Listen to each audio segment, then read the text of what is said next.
बस एक तीर्थ है जहां में यात्रा के लिए, कटाए बाप ने बच्चे जहां खुदा के लिए।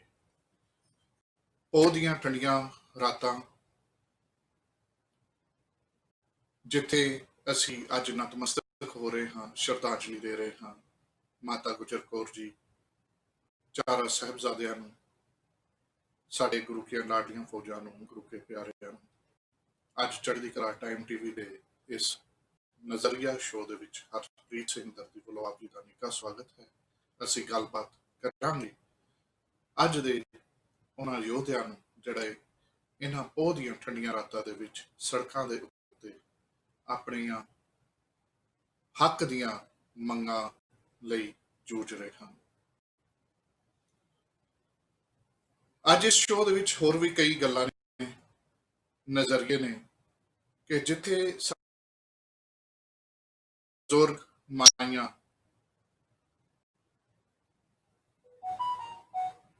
ਦਿੱਲੀ ਦੀਆਂ ਸੜਕਾਂ ਤੇ, ਬਾਰਡਰ ਦੇ ਉੱਤੇ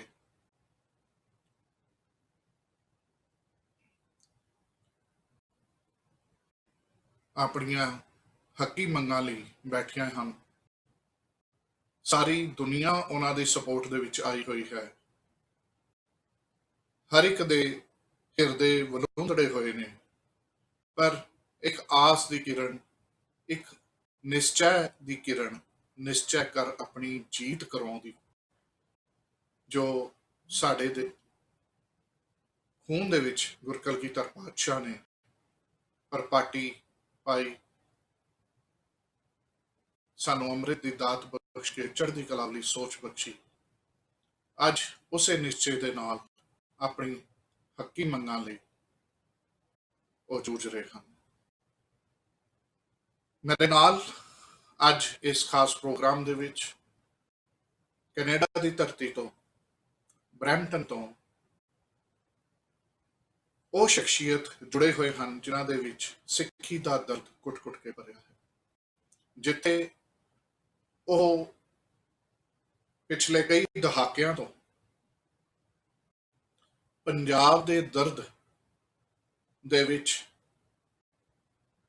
ਉਹਨਾਂ ਸੰਘਰਸ਼ੀ ਨੌਜਵਾਨਾਂ ਦੇ ਪਰਿਵਾਰਾਂ ਦੀ ਮਦਦ ਦੇ ਲਈ ਹਮੇਸ਼ਾ ਅੱਗੇ ਆਉਂਦੇ ਰਹੇ ਹਨ, ਜਿਨ੍ਹਾਂ ਨੇ ਪੰਜਾਬ ਦੀ ਹੱਕੀ ਮੰਗਾਂ ਲਈ ਆਪਣੀਆਂ ਜਵਾਨੀਆਂ ਗਾਲ ਦਿੱਤੀਆਂ। ਅੱਜ ਵੀ ਜੇਲ੍ਹਾਂ ਦੇ ਵਿੱਚ ਬੰਦ ਹਨ।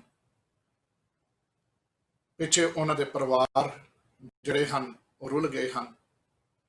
ਜਿੱਥੇ ਸਾਡੀਆਂ ਮੋਹਤਬਰ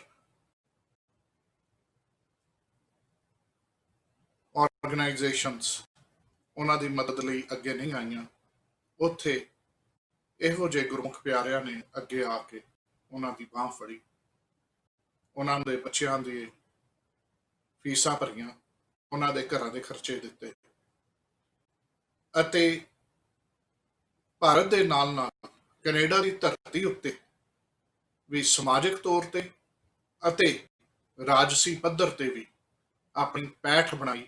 ਪੂਰੇ ਪਰਿਵਾਰ ਦੇ, ਪੂਰੇ ਆਪਣੇ ਭਾਈਚਾਰੇ ਨੂੰ ਨਾਲ ਲੈ ਕੇ ਅੱਗੇ ਚੱਲੇ ਅਤੇ ਨਾਲ ਹੀ ਇਮੀਗ੍ਰੇਸ਼ਨ ਜੋ ਉਹਨਾਂ ਦਾ ਕੀਤਾ ਹੈ ਉਸ ਦੇ ਵਿੱਚ ਸਹੀ ਅਤੇ ਜਾਇਜ਼ ਜੋ ਜਾਣਕਾਰੀ ਹੈ ਲੋਕਾਂ ਤੱਕ ਆਪਣੀਆਂ ਸੇਵਾਵਾਂ ਦਿੱਤੀਆਂ ਅਤੇ ਦੇ ਰਹੇ ਹਨ। ਮੇਰੇ ਨਾਲ ਹਨ ਬਰੈਂਪਟਨ ਇਮੀਗ੍ਰੇਸ਼ਨ ਸਰਵਿਸਿਜ਼ ਤੋਂ ਸਰਦਾਰ ਹਰਮਿੰਦਰ ਸਿੰਘ ਜੀ, ਟੋਰਾਂਟੋ ਤੋਂ ਸਰਦਾਰ ਹਰਮਿੰਦਰ ਸਿੰਘ ਜੀ। ਪ੍ਰੋਗਰਾਮ ਨਜ਼ਰੀਆ ਦੇ ਵਿੱਚ ਹਰਪ੍ਰੀਤ ਸਿੰਘ ਦਰਦੀ ਵੱਲੋਂ ਆਪ ਜੀ ਦਾ ਨਿੱਘਾ ਸਵਾਗਤ ਹੈ ਜੀ। ਵਾਹਿਗੁਰੂ ਜੀ ਕਾ ਖਾਲਸਾ, ਵਾਹਿਗੁਰੂ ਜੀ ਕੀ ਫਤਿਹ ਜੀ। ਮੈਂ ਆਪਣੀ ਟੀਮ ਨੂੰ ਕਹਾਂਗਾ ਸਰਦਾਰ ਹਰਮਿੰਦਰ ਸਿੰਘ ਜੀ ਦੀ ਆਵਾਜ਼ ਨਹੀਂ ਆ ਰਹੀ, ਤਕਨੀਕੀ ਤੌਰ ਤੇ ਦੇਖਿਆ ਜਾਵੇ। ਸਰਦਾਰ ਹਰਮਿੰਦਰ ਸਿੰਘ ਜੀ, ਮੇਰੀ ਆਵਾਜ਼ ਤੁਹਾਡੇ ਤੱਕ ਪਹੁੰਚ ਰਹੀ ਹੈ? थोड़ी आवाज आ रही है लेकिन थोड़ी धीमी आ रही है ते विच टुट रही है।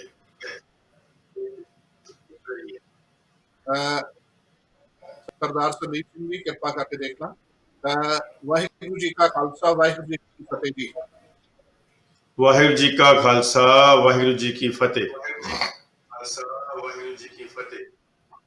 सरदार हरमिंदर सिंह जी, ਅੱਜ ਦਾ ਜਿਹੜਾ ਪ੍ਰੋਗਰਾਮ ਹੈ, ਅਸੀਂ ਇਹਨਾਂ ਦੇ ਵਿੱਚ ਇਕੱਲੇ ਇੱਕ ਵਿਸ਼ੇ ਉੱਤੇ ਗੱਲਬਾਤ ਨਹੀਂ ਕਰਾਂਗੇ, ਕਿਉਂਕਿ ਤੁਸੀਂ ਸਿੱਖੀ ਦਾ ਦਰਦ ਆਪਣੇ ਹਿਰਦੇ ਵਿੱਚ ਹਮੇਸ਼ਾ ਰੱਖਦੇ ਹੋ ਅਤੇ ਕੋਸ਼ਿਸ਼ ਕਰਦੇ ਹੋ ਵੀ ਜਿੱਥੇ ਕਿੱਥੇ ਵੀ ਸੇਵਾ ਹੋ ਸਕੇ, ਮਦਦ ਹੋ ਸਕੇ ਜਾਂ ਯੋਗਦਾਨ ਪਾ ਸਕੋ, ਉਹ ਤੁਸੀਂ ਪਾਉਂਦੇ ਹੋ। ਅੱਜ ਦੇ ਕਈ ਵਿਸ਼ੇ ਹਨ। ਅੱਜ ਦਾ ਸਭ ਤੋਂ ਪਹਿਲਾ ਵਿਸ਼ਾ ਇਹ ਹੈ ਕਿ ਉਹ ਦੀਆਂ ਠੰਡੀਆਂ ਰਾਤਾਂ ਦੇ ਵਿੱਚ ਸਾਡੇ ਭੈਣ ਭਰਾ ਮਾਤਾਵਾਂ ਸੜਕਾਂ ਦੇ ਉੱਤੇ ਆਪਣੀ ਹੱਕੀ ਮੰਗਾਂ ਲਈ ਜੂਝ ਰਹੇ ਹਨ ਅਤੇ ਦੂਸਰੇ ਪਾਸੇ ਭਾਰਤ ਸਰਕਾਰ ਵੱਲੋਂ ਨਾਪੱਖੀ ਰਵੱਈਆ ਜਿਹੜਾ ਹੈ ਉਹ ਅਪਣਾਇਆ ਜਾ ਰਿਹਾ ਹੈ ਅਤੇ ਉਹ ਰੂਲ ਰੈਗੂਲੇਸ਼ਨ ਉਹਨਾਂ ਤੇ ਲਾਗੂ ਦਿੱਤੇ ਗਏ ਹਨ ਜਿਨ੍ਹਾਂ ਦੀ ਸਾਡੇ ਕਿਸਾਨ ਭਰਾਵਾਂ ਨੇ ਮੰਗ ਵੀ ਨਹੀਂ ਕੀਤੀ। ਮੈਂ ਚਾਹਾਂਗਾ ਇਸ ਉੱਤੇ ਤੁਹਾਡਾ ਕੀ ਨਜ਼ਰ ਹੈ? ਹਰਪ੍ਰੀਤ ਸਿੰਘ ਜੀ, ਬੜੇ ਅਫਸੋਸ ਦੀ ਗੱਲ ਹੈ ਕਿ ਇੱਕ ਤਾਂ ਕਰੋਨਾ ਦਾ ਸਮਾਂ, ਉਸ ਸਮੇਂ ਦੇ ਅੰਦਰ ਜਦੋਂ ਸਾਰੀ ਦੁਨੀਆ ਆਪਣੀ ਆਪਣੀ ਹੋਂਦ ਬਚਾਉਣ ਵਾਸਤੇ ਲੱਗੀ ਹੋਈ ਸੀ, ਉਸ ਟਾਈਮ ਤੇ ਹਿੰਦੁਸਤਾਨ ਦੀ, ਭਾਰਤ ਦੀ ਸਰਕਾਰ ਵੱਲੋਂ ਇਹੋ ਜਿਹੇ ਕਾਨੂੰਨ ਪਾਸ ਕਰਦੇ ਨੇ, ਉਹ ਵੀ ਪਿਛਲੇ ਦਰਵਾਜ਼ੇ ਤੋਂ, ਜਿਹੜੇ ਕਿ ਹਰਿਆਣਾ ਪੰਜਾਬ ਦੇ ਕਿਸਾਨਾਂ ਨੂੰ ਡਾਇਰੈਕਟ ਤੌਰ ਦੇ ਉੱਤੇ ਅਫੈਕਟ ਕਰ ਰਹੇ ਸੀ ਤੇ ਭਾਰਤ ਦੇ ਬਾਕੀ ਥਾਵਾਂ ਦੇ ਕਿਸਾਨਾਂ ਨੂੰ ਇਨਡਾਇਰੈਕਟ ਤਰੀਕੇ ਨਾਲ ਅਫੈਕਟ ਕਰ ਰਹੇ ਸੀ। ਸਭ ਤੋਂ ਵੱਡੀ ਗੱਲ ਇਹ ਹੈ ਕਿ ਜਿਹੜਾ ਵਿਸ਼ਾ ਹੈ ਫਾਰਮਿੰਗ ਦਾ, ਉਹ ਸਟੇਟ ਦਾ ਵਿਸ਼ਾ ਹੈ, ਉਹ ਰਾਜਾਂ ਦਾ ਵਿਸ਼ਾ ਹੈ। ਜਦੋਂ ਕਿ ਰਾਜਾਂ ਦੇ ਵਿਸ਼ੇ ਨੂੰ ਪਰੇ ਕਰਕੇ ਜਿਹੜਾ ਕਾਨੂੰਨ ਬਣਾ ਰਿਹਾ ਹੈ, ਉਹ ਸੈਂਟਰ ਬਣਾ ਰਿਹਾ ਹੈ, ਉਹ ਫੈਡਰਲ ਗਵਰਨਮੈਂਟ ਇੰਡੀਆ ਦੀ ਬਣਾ ਰਹੀ ਹੈ, ਉਹ ਵੀ ਐਗਰੀਕਲਚਰ ਵਿੱਚ ਨਹੀਂ, ਟ੍ਰੇਡ ਤੇ ਕਾਮਰਸ ਦੇ ਅੰਦਰ ਬਣਾ ਰਹੀ ਹੈ। ਐਗਰੀਕਲਚਰ ਦਾ ਵਿਸ਼ਾ ਹੈ, ਲੇਕਿਨ ਉਸ ਵਿਸ਼ੇ ਨੂੰ ਉਹ ਆਪਣੇ ਹੀ ਤਰੀਕੇ ਦੇ ਨਾਲ ਟ੍ਰੇਡ ਤੇ ਕਾਮਰਸ ਦਾ ਕੁਝ ਘਰਾਣਿਆਂ ਨੂੰ ਫਾਇਦਾ ਦੇਣ ਲਈ ਕਰਾ ਰਹੇ। ਦੋਨਾਂ ਸਟੇਟਾਂ ਵਿੱਚ ਕਾਫੀ ਸਮੇਂ ਤੋਂ, ਆਜ਼ਾਦੀ ਤੋਂ ਪਹਿਲਾਂ ਤੋਂ ਐਮਐਸਪੀ ਚੱਲਦੀ ਆ ਰਹੀ ਹੈ। ਹੁਣ ਉਸ ਐਮਐਸਪੀ ਦੇ ਉੱਤੇ ਵੀ ਡਾਕਾ ਮਾਰਿਆ ਜਾ ਰਿਹਾ ਹੈ।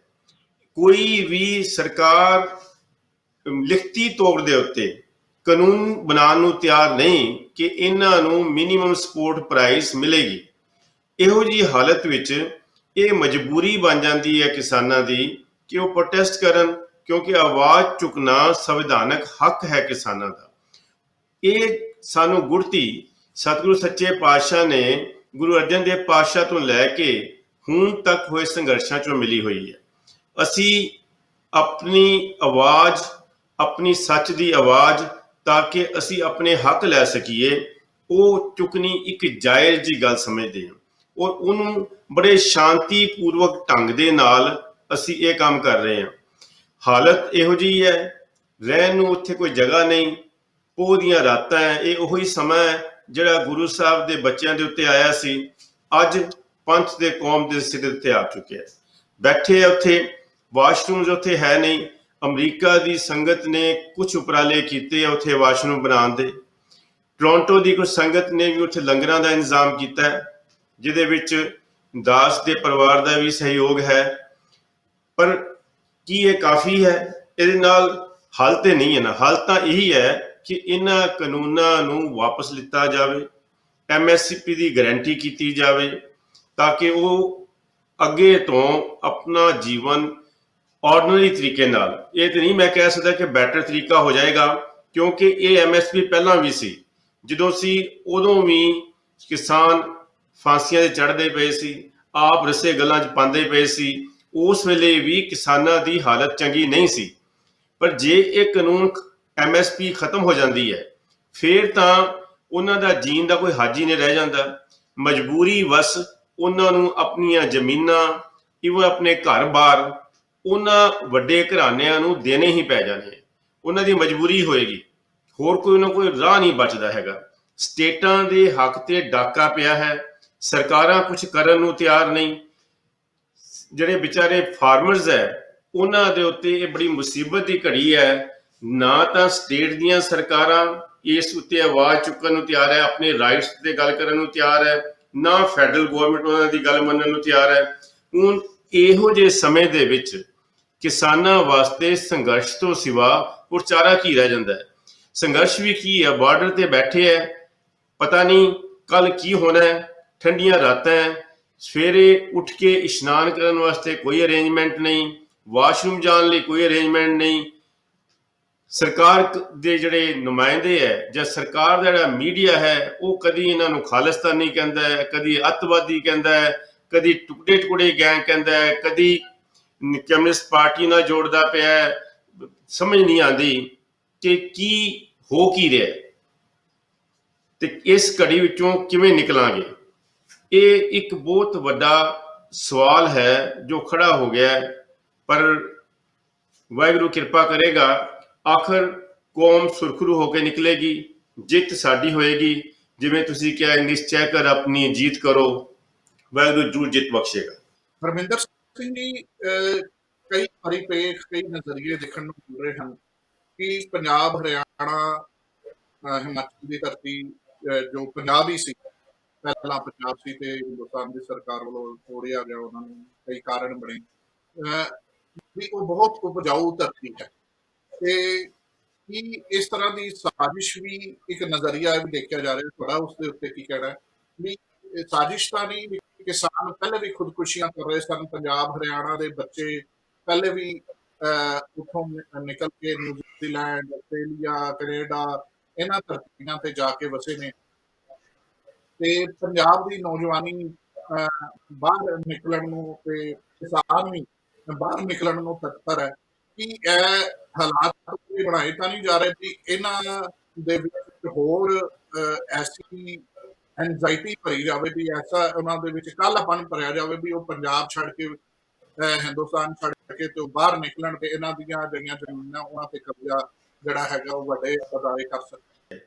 ਜਦੋਂ ਸਟੇਟ ਨੂੰ ਸਟੇਟਲੈਸ ਹੀ ਕਰ ਦਿੱਤਾ ਜਾਵੇ, ਸਭ ਤੋਂ ਪਹਿਲਾਂ ਹਿੰਦੁਸਤਾਨ ਦੇ ਅੰਦਰ, ਜਾਂ ਜਿਹਨੂੰ ਅੱਜ ਹਿੰਦੁਸਤਾਨ ਕਿਹਾ ਜਾ ਰਿਹਾ ਹੈ, ਕੱਲ ਤੱਕ ਉਹ ਭਾਰਤ ਸੀ, ਉਹਦੇ ਅੰਦਰ ਜਦੋਂ ਸਟੇਟ ਰੀਆਰਗੇਨਾਈਜੇਸ਼ਨਸ ਹੋਈਆਂ, ਉਹਨਾਂ ਦਿਨਾਂ ਵਿੱਚ ਪੰਜਾਬੀ ਜਿਹੜੀ ਸਟੇਟ ਹੈ ਉਹਨੂੰ ਬਿਲਕੁਲ ਖਾਲੀ ਛੱਡ ਦਿੱਤਾ ਗਿਆ, ਜਿਹਦੇ ਨਾਲ ਸਟੇਟ ਨੇ ਪੰਜਾਬੀ ਲੈਂਗੁਏਜ ਦੇ ਬੇਸਿਸ ਤੇ ਇੱਕ ਰਾਜ ਦੀ ਮੰਗ ਕੀਤੀ।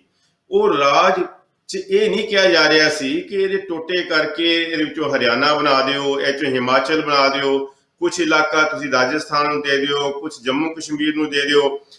ਮੰਗ ਤਾਂ ਇਹ ਸੀ ਕਿ ਹਰ ਬੰਦਾ, ਕਿਉਂਕਿ ਪੰਜਾਬ 'ਚ ਰਹਿ ਰਿਹਾ ਹੈ, ਉਹ ਆਪਣੀ ਬੋਲੀ ਬੋਲੇ, ਆਪਣੀ ਬੋਲੀ ਸਮਝੇ, ਆਪਣੀ ਮਾਂ ਬੋਲੀ ਨਾਲ ਪਿਆਰ ਕਰੇ। ਲੇਕਿਨ ਹੋਇਆ ਇਹਦੇ ਉਲਟ। ਸਟੇਟ ਨੂੰ ਐਗਰੀਕਲਚਰ ਸਟੇਟ ਸੀ, ਰਾਈਪੇਰੀਅਨ ਸਟੇਟ ਹੋਣ ਦੇ ਬਾਵਜੂਦ ਇਹਨੂੰ 3-4 ਹਿੱਸਿਆਂ ਵਿੱਚ ਵੰਡ ਦਿੱਤਾ ਗਿਆ। ਕੁਝ ਪੋਲੀਟੀਕਲ ਪਾਰਟੀਆਂ ਨੇ ਇਹਦੇ ਵਿਚਕਾਰ ਆਪਣਾ ਉੱਲੂ ਸਿੱਧਾ ਕਰਨ ਲਈ ਕਿ ਸ਼ਾਇਦ ਉਹਨਾਂ ਦੀਆਂ ਸਰਕਾਰਾਂ ਬਾਰ-ਬਾਰ ਬਣਨਗੀਆਂ, ਪਰ ਅਜਿਹਾ ਵੀ ਪੋਸੀਬਲ ਨਹੀਂ ਹੋਇਆ। ਹੁਣ ਜਦੋਂ ਪਹਿਲੇ ਤੇ ਅੱਜ ਦੇ ਸਮੇਂ 'ਚ ਫਰਕ ਦੇਖਿਆ ਜਾਵੇ, ਹੁਣ ਹਰਿਆਣੇ ਦੇ ਲੋਕਾਂ ਨੂੰ ਇਹ ਸਮਝ ਆਈ, ਜਦੋਂ MSP ਦੇ ਉੱਤੇ ਡਾਕਾ ਵੱਜਿਆ ਤੇ ਉਹਨਾਂ ਨੂੰ ਲੱਗਿਆ ਕਿ ਅਸੀਂ ਵੀ ਮਾਰੇ ਜਾ ਰਹੇ ਹਾਂ। ਹੁਣ ਉਹਨਾਂ ਨੂੰ ਆਪਣੀ ਬ੍ਰਦਰਹੁੱਡ ਦਾ ਗਿਆਨ ਹੋਇਆ, ਫਿਰ ਇਕੱਠੇ ਹੋਣ ਦੀਆਂ ਗੱਲਾਂ ਹੋ ਰਹੀਆਂ। ਹੋ ਸਕਦਾ ਹੈ ਕਿ ਇਸ ਦੇ ਵਿੱਚੋਂ ਦੁਬਾਰਾ ਤੋਂ ਇੱਕ ਯੂਨਾਈਟਿਡ ਪੰਜਾਬ ਨਿਕਲੇ ਤੇ ਜਿਹੜੀਆਂ ਇਹਨਾਂ ਦੀਆਂ ਚੱਲਦੀਆਂ ਪ੍ਰੋਬਲਮਸ ਦਾ ਹੱਲ ਵੀ ਨਿਕਲ ਆਵੇ। ਹੁਣ ਜਦੋਂ ਭੁੱਖਮਰੀ ਇੱਥੇ ਚੱਲ ਪਈ ਸੀ, ਕੰਮ ਸਟੇਟ 'ਚ ਮਿਲ ਨਹੀਂ ਰਹੇ ਸੀ, ਬੱਚਿਆਂ ਵਾਸਤੇ ਕੋਈ ਚਾਰਾ ਨਹੀਂ ਸੀ ਕਿ ਉਹ ਸਟੇਟ ਛੱਡ ਕੇ ਕਿਤੇ ਬਾਹਰ ਕੰਮਕਾਰ ਦੀ ਭਾਲ ਵਿੱਚ ਨਿਕਲਣ। ਕੰਮਕਾਰ ਦੀ ਭਾਲ ਵਿੱਚ ਨਿਕਲਣ, ਯੂਨੀਵਰਸਿਟੀਆਂ ਦਾ ਪ੍ਰਾਈਵੇਟਾਈਜੇਸ਼ਨ ਹੋ ਗਿਆ, ਸਰਕਾਰੀ ਯੂਨੀਵਰਸਿਟੀਆਂ ਰਹੀਆਂ ਨਹੀਂ, ਪੜ੍ਹਾਈਆਂ ਬਹੁਤ ਮਹਿੰਗੀਆਂ ਹੋ ਗਈਆਂ, ਜਿਹਦੇ ਕਰਕੇ ਬੱਚਿਆਂ ਨੇ ਬਾਹਰਲੇ ਪਾਸੇ ਰੁਖ ਕੀਤਾ ਕਿ ਬਾਹਰ ਜਾ ਕੇ ਚਲੋ ਕੁਝ ਕੰਮ ਕਰਕੇ ਦਾਲ ਰੋਟੀ ਦਾ ਇੰਤਜ਼ਾਮ ਤਾਂ ਹੋਏਗਾ। ਇਹਦੇ ਵਾਸਤੇ ਉਹਨਾਂ ਨੇ ਆਪਣੇ ਡੈਸਟੀਨੇਸ਼ਨਸ ਕੈਨੇਡਾ ਨੂੰ, ਅਮਰੀਕਾ ਨੂੰ, ਆਸਟ੍ਰੇਲੀਆ ਨੂੰ, ਨਿਊਜ਼ੀਲੈਂਡ ਨੂੰ, ਯੂਰਪ ਨੂੰ ਚੁਣਿਆ।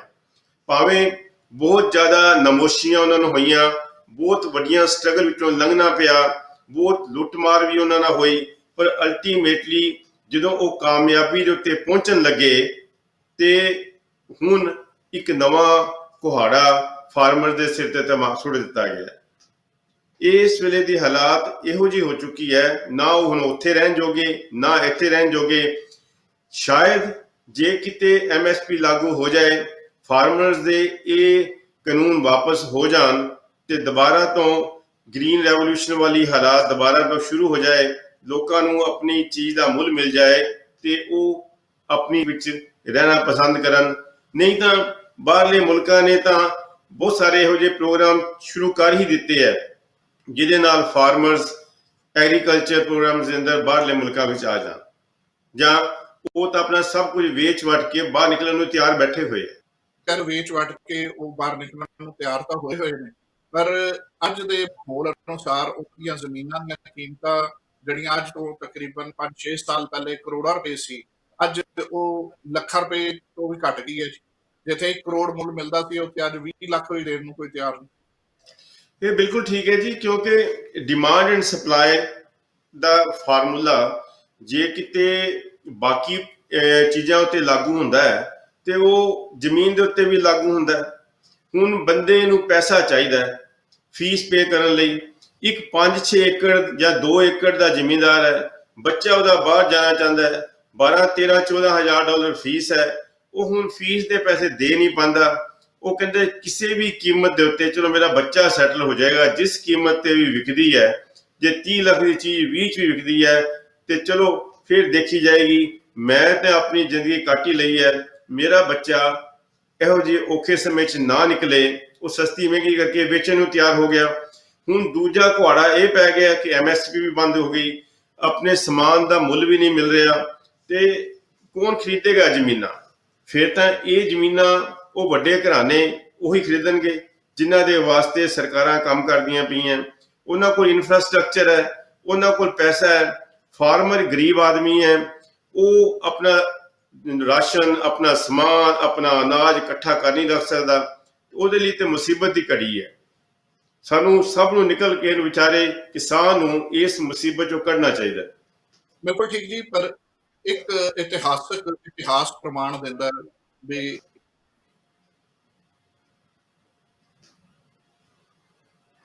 ਜਦੋਂ ਵੀ ਕੌਮਾਂ ਦੇ ਉੱਤੇ ਹਮਲੇ ਹੋਏ ਨੇ, ਕੌਮਾਂ ਖਾਸ ਕਰ ਸਿੱਖ ਕੌਮ ਦੇ ਉੱਤੇ ਪੂਰਾ ਟੁਕਦਾ ਹੈ ਕਿ ਕੌਮ ਬੜੀ ਚੜ੍ਹਦੀ ਕਲਾ ਦੇ ਵਿੱਚ ਗਈ ਹੈ। ਇਹ ਕੋਈ ਸਮਾਂ ਨਵਾਂ ਤੇ ਨਹੀਂ ਹੈ।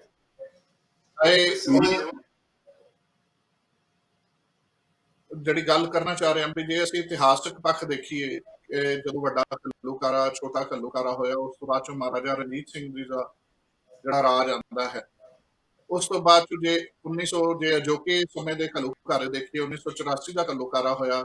ਇਹ ਕੌਮ ਜਿਹੜੀ ਹੈ ਉਹ ਸਾਰੀ ਦੁਨੀਆ ਦੇ ਵਿੱਚ ਫੈਲੀ ਅਤੇ ਚੜ੍ਹਦੀ ਕਲਾ ਦੇ ਵਿੱਚ ਗਈ ਤੇ ਅੱਜ ਕੈਨੇਡਾ ਵਰਗੇ ਦੇਸ਼ ਦੇ ਵਿੱਚ ਅਸੀਂ ਸਰਕਾਰਾਂ ਬਣਾ ਰਹੇ ਹਾਂ। ਇਹ ਠੀਕ ਹੈ, ਦੇਖੋ ਇਹ ਹੈ ਕਿ ਮੀਰ ਮਨੂ ਨੇ ਵੀ ਯੂਨਾਈਟਿਡ ਪੰਜਾਬ ਦੀ ਗੱਲ ਹੋਣੀ ਸ਼ੁਰੂ ਹੋ ਗਈ ਹੈ ਵੀ ਕਿਸਾਨ ਸੰਘਰਸ਼ ਦੇ ਵਿੱਚ, ਤੇ ਦੁਬਾਰਾ ਮੁੜ ਤੋਂ ਇਕੱਠਿਆਂ ਹੋਣ ਦੀ ਗੱਲ ਹੋਣੀ ਸ਼ੁਰੂ ਹੋ ਗਈ ਹੈ। ਤੇ ਜਿਹੜਾ ਸ਼ਾਂਤਮਈ ਢੰਗ ਨਾਲ ਇਹ ਕਿਸਾਨ ਸੰਘਰਸ਼ ਚੱਲ ਰਿਹਾ ਹੈ, ਉਹਦੇ ਵਿੱਚ ਇੱਕ ਜੁਟਤਾ ਦੀ ਗੱਲ ਸ਼ੁਰੂ ਹੋ ਗਈ ਹੈ। ਬੜੇ ਸੋਹਣੇ ਢੰਗ ਨਾਲ ਮੈਨੇਜ ਕੀਤਾ ਜਾ ਰਿਹਾ ਹੈ ਕਿ ਇਹ ਪੋਜ਼ਿਟਿਵ ਚੀਜ਼ਾਂ ਵੀ ਅੱਗੇ ਨਹੀਂ ਆਈਆਂ। ਦੇਖੋ ਇਸ ਤਰ੍ਹਾਂ ਕਿ ਜਦੋਂ ਵੀ ਕਦੀ ਵੀ ਇਹੋ ਜਿਹਾ ਸਮਾਂ ਆਇਆ, ਮੀਰ ਮਨੂ ਦਾ ਸਮਾਂ ਆਇਆ, ਮੀਰ ਮਨੂ ਨੇ ਹਜ਼ਾਰਾਂ ਕੀ ਲੱਖਾਂ ਸਿੱਖ ਉਦੋਂ ਜਿੰਨੀ ਉਦੋਂ ਗਿਣਤੀ ਸੀ ਉਸ ਹਿਸਾਬ ਨਾਲ ਕਤਲ ਕੀਤੇ, ਪਰ ਅਸੀਂ ਹਮੇਸ਼ਾ ਹੀ ਉਸ ਸਮੇਂ ਚੋਂ ਹੀ ਨਿਕਲ ਕੇ ਆਏ। ਜਦੋਂ ਪੱਤਾ ਵੈਰੀ ਸੀ, ਅਸੀਂ ਉਦੋਂ ਵੀ ਇਸ ਮੁਸੀਬਤ ਦੀ ਘੜੀ ਚੋਂ ਬਾਹਰ ਨਿਕਲੇ ਹਾਂ।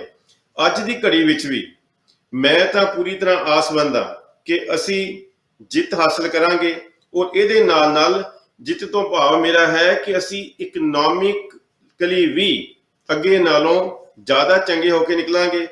ਜਦੋਂ ਹਿੰਦੁਸਤਾਨ ਭੁੱਖਾ ਪਿਆ ਮਰਦਾ ਸੀ, ਉਦੋਂ ਵੀ ਗ੍ਰੀਨ ਰੈਵੋਲੂਸ਼ਨ ਨੇ ਸਾਨੂੰ ਅੱਗੇ ਵਧਾਇਆ। ਸਾਡੀ ਕਿਸਾਨੀ ਨੇ ਉਸ ਯੂਪੀ, ਬਿਹਾਰ ਜਾਂ ਬਾਕੀ ਸਟੇਟਾਂ ਦੇ, ਮੈਂ ਕੰਪੈਰੀਜ਼ਨ ਨਹੀਂ ਕਰ ਰਿਹਾ, ਉਹਨਾਂ ਨੇ ਵੀ ਆਪਣਾ ਰੋਲ ਚੰਗਾ ਅਦਾ ਕੀਤਾ ਹੋਏਗਾ, ਪਰ ਉਹਦੇ ਮੁਕਾਬਲੇ ਵਿੱਚ ਬਹੁਤ ਚੰਗੀ ਉਪਜ ਦਿੱਤੀ, ਬੜੀ ਚੰਗੀ ਆਊਟਪੁੱਟ ਦਿੱਤੀ ਤੇ ਅਲਟੀਮੇਟਲੀ ਅਸੀਂ ਅਮੀਰ ਕਿਸਾਨ ਬਣ ਕੇ ਅੱਗੇ ਆਏ।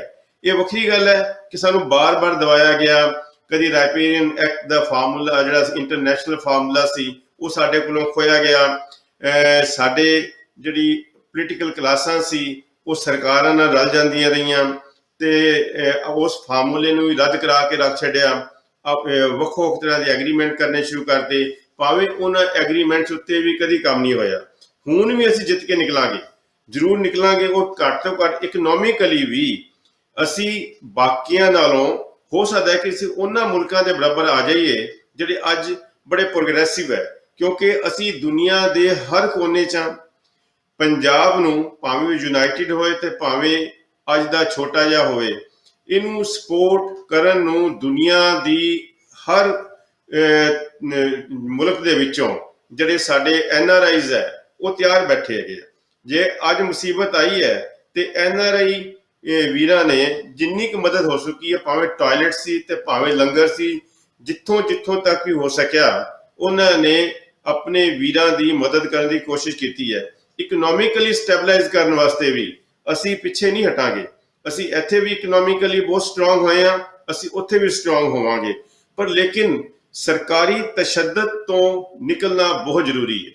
ਤੇ ਤੁਹਾਡੀ ਨਜ਼ਰ ਦੇ ਵਿੱਚ ਇਹ ਜਿਹੜਾ ਮੁਜ਼ਾਹਰਾ ਹੋ ਰਿਹਾ ਹੈ ਸਰਕਾਰੀ ਤਸ਼ੱਦਦ ਦੇ ਖਿਲਾਫ ਹੋ ਰਿਹਾ ਹੈ, ਕਿ ਇਸ ਦੇ ਪੋਜ਼ਿਟਿਵ ਸਿੱਟੇ ਜਿਹੜੇ ਤੁਸੀਂ ਕਿਹਾ, ਮੈਂ ਅਰਦਾਸ ਕਰਦਾ ਵੀ ਕਿਉਂ ਜੇ ਨਿਕਲਣਗੇ ਤੇ ਅੱਛੇ ਨਿਕਲਣਗੇ, ਤੁਹਾਡੀ ਨਜ਼ਰ ਦੇ ਵਿੱਚ ਪੋਜ਼ਿਟਿਵ ਆਣੇ ਸ਼ੁਰੂ ਹੋ ਗਏ ਹੈ, ਪੋਜ਼ਿਟਿਵ ਆਣੇ ਸ਼ੁਰੂ ਹੋ ਗਏ ਹੈ।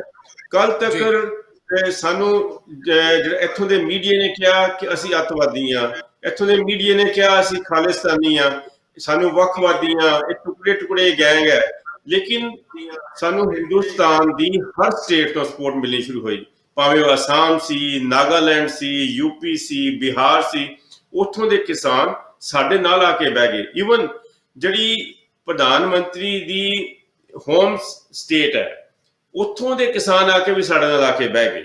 ਇਹਦਾ ਮਤਲਬ ਕਿ ਹਿੰਦੁਸਤਾਨ ਦੇ ਲੋਕਾਂ ਨੂੰ ਇਹ ਪਤਾ ਲੱਗ ਗਿਆ ਕਿ ਇਹ ਕੋਈ ਵੱਖਵਾਦੀ ਲੋਕ ਨਹੀਂ ਹੈ, ਇਹ ਤਾਂ ਬੜੇ ਪ੍ਰੋਗਰੈਸਿਵ, ਬੜੇ ਸ਼ਾਂਤੀਪੂਰਵਕ ਵਾਲੇ, ਇਹ ਤਾਂ ਕੌਮ ਬੜੀ ਕੰਮ ਕਰਨ ਵਾਲੀ ਸੀ। ਉਹਨਾਂ ਨੇ ਦੇਖਿਆ ਕਿ ਕੋਵਿਡ ਦੇ ਟਾਈਮ ਤੇ ਕਿਸ ਤਰੀਕੇ ਨਾਲ ਅਸੀਂ ਘਰ ਜੋ ਲੋਕੀ ਘਰਾਂ 'ਚ ਬੈਠੇ ਸੀ, ਅਸੀਂ ਘਰ ਲੰਗਰ ਪਹੁੰਚਾ ਰਹੇ ਸੀ, ਅਸੀਂ ਬੱਚੇ ਦੀ ਮਦਦ ਕਰ ਰਹੇ ਸੀ, ਤੇ ਅਸੀਂ ਤਾਂ ਬਿਲਕੁਲ ਮਾਨਸ ਕੀ ਜਾਤ ਸਭ ਇੱਕ ਹੈ ਪਹਿਚਾਨ ਵੋ ਦੇ ਅਸੂਲਾਂ ਤੇ ਚੱਲਣ ਵਾਲੇ ਬੰਦੇ ਆ। ਅਸੀਂ ਕਈ ਸਾਲ ਤੱਕ ਇਕੱਠੇ ਰਹੇ। ਇੱਥੇ ਹਿੰਦੂ, ਮੁਸਲਮਾਨ, ਸਿੱਖ, ਈਸਾਈ ਇਸ ਖਿੱਤੇ 'ਚ ਬੜੇ ਪ੍ਰੇਮ ਪਿਆਰ ਨਾਲ ਰਹਿੰਦੇ ਰਹੇ ਆ। ਬਹਾਦਰ ਸ਼ਾਹ ਜ਼ਫਰ ਤੋਂ ਬਾਅਦ ਆਜ਼ਾਦੀ ਲੜਾਈ ਅਸੀਂ ਇਕੱਠੇ ਲੜਦੇ ਰਹੇ ਹਾਂ। ਅੱਜ ਜਾ ਕੇ ਜਿਹੜੀ ਇਹ ਡਿਵਾਈਡਡ ਰੂਲ ਦੀ ਪਾਲਿਸੀ ਸੀ, ਉਹਦੇ ਅਧੀਨ ਸਾਨੂੰ ਵੱਖ-ਵੱਖ ਕੀਤਾ ਗਿਆ। ਅੱਜ ਘੱਟੋ ਘੱਟ, ਮੈਨੂੰ ਬਾਕੀਆਂ ਦਾ ਤਾਂ ਪਤਾ ਨਹੀਂ, ਲੇਕਿਨ ਕਿਸਾਨੀ ਇਸ ਮੁਹਿੰਮ ਦੇ ਅੰਦਰ ਜ਼ਰੂਰ ਇਕੱਠੀ ਹੋਈ ਹੈ। ਭਾਵੇਂ ਉਹ ਹਰਿਆਣੇ ਦਾ ਕਿਸਾਨ ਹੈ, ਭਾਵੇਂ UP ਦਾ ਕਿਸਾਨ ਹੈ, ਭਾਵੇਂ ਉਹ ਰਾਜਸਥਾਨ ਦਾ ਕਿਸਾਨ ਹੈ, ਉਹਨੂੰ ਇਹ ਪਤਾ ਲੱਗ ਚੁੱਕਿਆ ਹੈ ਕਿ ਸਾਡਾ ਗੁਜ਼ਾਰਾ ਕਿਸਾਨੀ ਦਾ ਘੱਟ ਤੋਂ ਘੱਟ ਇਹਨਾਂ ਬਿੱਲਾਂ ਨੂੰ ਖਤਮ ਕਰਾਉਣ ਤੋਂ ਬਗੈਰ ਕੋਈ ਚਾਰਾ ਨਹੀਂ ਜੇ ਹੈਗਾ, ਔਰ ਸਾਨੂੰ MSP ਮਿਲਣੀ ਹੀ ਚਾਹੀਦੀ ਹੈ।